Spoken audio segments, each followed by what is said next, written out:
사랑하는 성도 여러분, 고린도 교회는 눈에 보이는 능력을 사랑하는 교회였습니다. 방언을 말하고 미래를 예언하는 신비로운 은사에 매료되어 있었어요.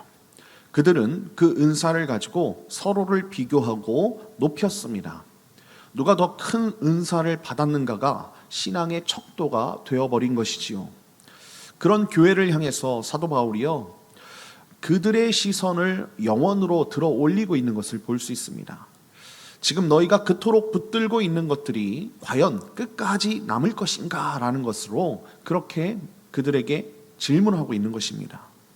오늘 우리는 이 말씀을 통해서 결국 사라지고 마는 것이 무엇이며 끝까지 남아 우리를 붙들고 있는 것이 무엇인지를 함께 나누는 시간을 갖겠습니다. 자, 바울은 고린도 교회가 그토록 자랑하던 그 은사들이 어떻게 되는지를 말씀하고 있는데요.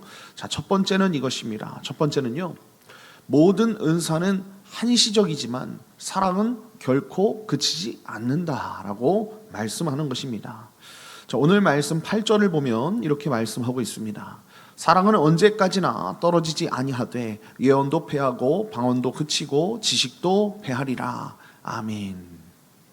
그렇습니다. 사도 바울은 먼저 한 가지를 못 박는 것을 볼 수 있습니다. 사랑은 언제까지나 떨어지지 아니하되라고 말씀하고 있지 않습니까? 여러분, 여기서 떨어지지 아니하되라는 이 말은요, 높은 데서 아래로 떨어진다는 그런 뜻이 아니라 결코 실패하지 않는다라는 뜻입니다. 전쟁터에서 무너지지 않는 성벽처럼 사랑은 어떤 경우에도 주저앉거나 패배하지 않는다라는 그런 뜻이에요. 사랑은 결국 승리하며 끝까지 살아남는 가치라는 것입니다. 그러나 은사는 다르지요. 예언도 패하고 방언도 그치고 지식도 패합니다. 오늘 9절과 10절을 보니까 이렇게 말씀하고 있지 않습니까? 9절 10절입니다. 우리는 부분적으로 알고 부분적으로 예언하니 온전한 것이 올 때에는 부분적으로 하던 것이 패하리라 라고 말씀하는 것을 볼 수 있습니다. 여러분, 은사가 사라지는 이유가 여기에 있는 거예요. 은사는 본래 부분적이기 때문에 그렇습니다. 지금 우리에게 주어진 지식과 예언은요, 전체가 아니라 일부뿐이라는 거예요. 그래서 온전한 것이 올 때에는요, 이 부분적인 것들이 패하게 되는 것입니다. 여기서 온전한 것은 하나님 나라가 완성되는 그날, 우리가 주님 앞에 온전히 서는 그날을 가리킵니다. 촛불은 어두운 방에 참 요긴하지요. 그러나 해가 떠오르면 촛불은 더 이상 필요가 없는 거예요. 은사는 이 어두운 시대를 비추는 촛불과 같은 것이고요, 사랑은 영원히 지지 않는 태양과 같습니다. 사랑하는 성도 여러분, 우리는 눈에 보이는 능력에 쉽게 박수를 보냅니다. 더 큰 은사, 더 깊은 체험, 더 많은 지식을 사모하지요. 물론 은사는 하나님이 주신 귀한 선물입니다. 그러나 그것을 목적으로 사는 신앙의 여정이 되면 안 된다는 거예요. 여러분, 이 은사는 신앙의 여정을 돕는 도구일 뿐이라는 것입니다. 여러분, 도구는 그 역할을 다하면 사라지지만 사랑은 하나님의 나라의 그 본질이기에 영원하다라는 것입니다. 오늘 우리가 붙들어야 할 것이 사라질 도구인지 영원한 본질인지를 주님 앞에 다시 점검하며 우리가 이 하루를 살아갔으면 좋겠습니다. 자, 그렇다면 지금 우리의 삶은 어떤 상태에 있습니까? 지금은 희미하게 보이지만 그날에는 다시 점검하기 바랍니다. 자, 그렇다면 지금 우리의 삶은 어떤 상태에 있습니까? 자, 두 번째는 이것입니다. 두 번째는요, 지금은 희미하게 보이지만 그날에는 온전히 알게 된다는 것입니다. 자, 오늘 말씀 11절을 보겠습니다. 11절을 보니까 내가 어렸을 때에는 말하는 것이 어린아이와 같고 깨닫는 것이 어린아이와 같고 생각하는 것이 어린아이와 같다가 장성한 사람이 되어서는 어린아이의 일을 버렸노라 라고 말씀하는 것을 볼 수 있습니다. 사도 바울은 우리의 신앙 여정을 어린아이가 어른으로 자라가는 과정에 비유하고 있습니다. 어린아이는 어린아이답게 말하고 깨닫고 생각하는 거예요. 그러나 어른이 되면 어린아이의 방식은 자연스럽게 사라지는 것입니다.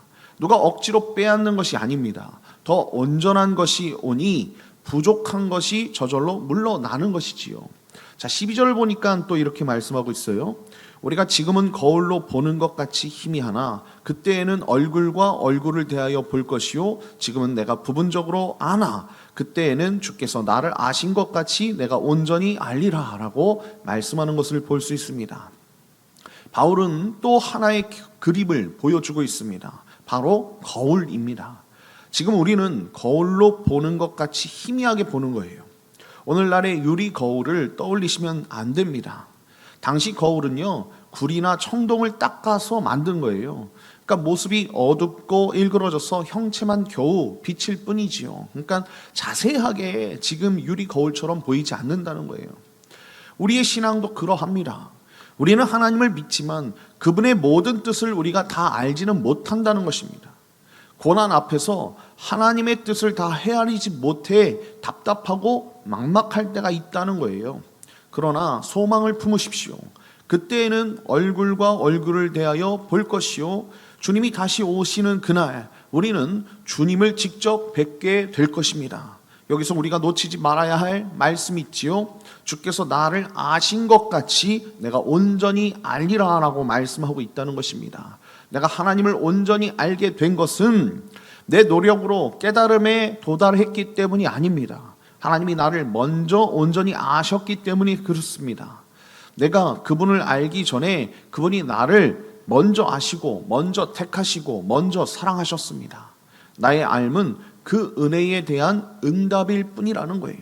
사랑하는 성도 여러분, 오늘 우리의 신앙이 희미하다고 낙심하지 마십시오. 지금 다 알지 못하는 것이 믿음의 실패가 아니라는 거예요.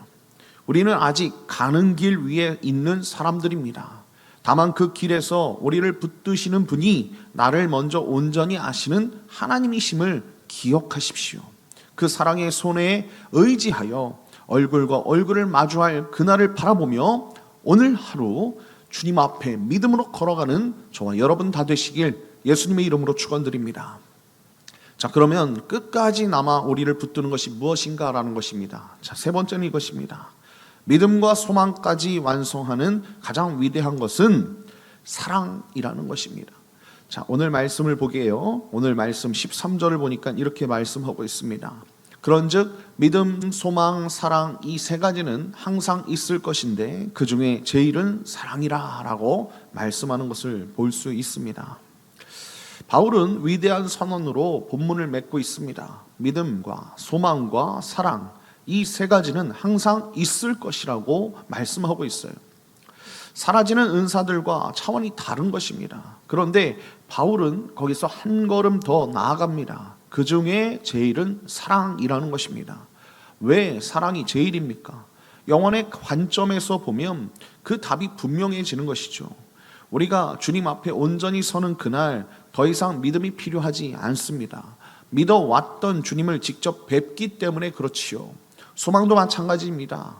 바라던 것이 이제 이루어졌으니 더 이상 소망할 것이 없는 것입니다. 믿음과 소망은 그날에 완성되어서 그 역할을 마치게 되는 것입니다. 그러나 사랑은 그치지 않습니다. 하나님과 우리 사이를 영원히 잇는 끈이 바로 사랑이기 때문에 그렇습니다. 요한일서 4장 8절은 분명히 이렇게 말씀하고 있습니다. 사랑하지 아니하는 자는 하나님을 알지 못하나니 이는 하나님은 사랑이심이라. 아멘. 사랑이 영원한 이유가 여기에 있는 거예요. 하나님이 곧 사랑이시기 때문에 그렇습니다. 영원하신 하나님께 끝이 없듯이 그의 본질이신 그분의 본질인 사랑에도 끝이 없는 것입니다. 사랑하는 성도 여러분, 그러므로 우리가 지금 사랑한다는 것은 단순한 선행이 아닙니다. 영원하신 하나님과 함께하는 일이며 하나님 나라의 삶을 이 땅에서 미리 사는 것입니다. 우리가 쌓은 업적과 지식과 직분은 언젠가 사라지지만 주님 안에서 베푼 사랑은 영원토록 남는 줄 믿습니다. 오늘 내 곁에 한 사람을 향하여 영원에 남을 사랑을 흘려보내는 복된 성도님들 다 되시길 예수님의 이름으로 축원드립니다. 결론입니다. 세계 역사상 가장 넓은 영토를 정복했던 알렉산더 대왕에 관하여 이렇게 전해지는 이야기가 있어요. 그는 33살의 젊은 나이에 세상을 떠나면서 이런 유언을 남겼다고 합니다. 내가 죽거든 내 관 양 옆에 구멍을 뚫어 내 두 손을 관 밖으로 내어 놓아라. 신하들이 그 까닭을 묻자 그는 이렇게 대답했다고 합니다. 천하를 손에 쥐었던 나도 떠날 때는 결국 빈손이라는 것을 사람들에게 보여주기 위함이다. 사랑하는 성도 여러분, 온 세상을 정복한 사람도 빈손으로 떠났습니다. 권력도 명예도 정복한 땅도 하나도 가져가지 못했습니다. 오늘 본문 8절이 바로 이 사실을 말씀하고 있지요. 예언도 패하고 방언도 그치고 지식도 패하리라. 우리가 그토록 붙들던 것들도 그날에는 우리 손을 떠나게 되는 것입니다. 그러나 빈손으로 떠나는 그 자리에도 결코 사라지지 않는 것이 하나 있다는 것입니다. 바로 우리가 주님 안에서 흘려보낸 사랑이라는 것입니다. 그 중에 제일은 사랑이라. 우리를 먼저 온전히 아시고 독생자를 내어주기까지 우리를 사랑하신 하나님, 그 사랑을 받은 우리가 영원에 남을 사랑에 인생을 드리기를 소망합니다.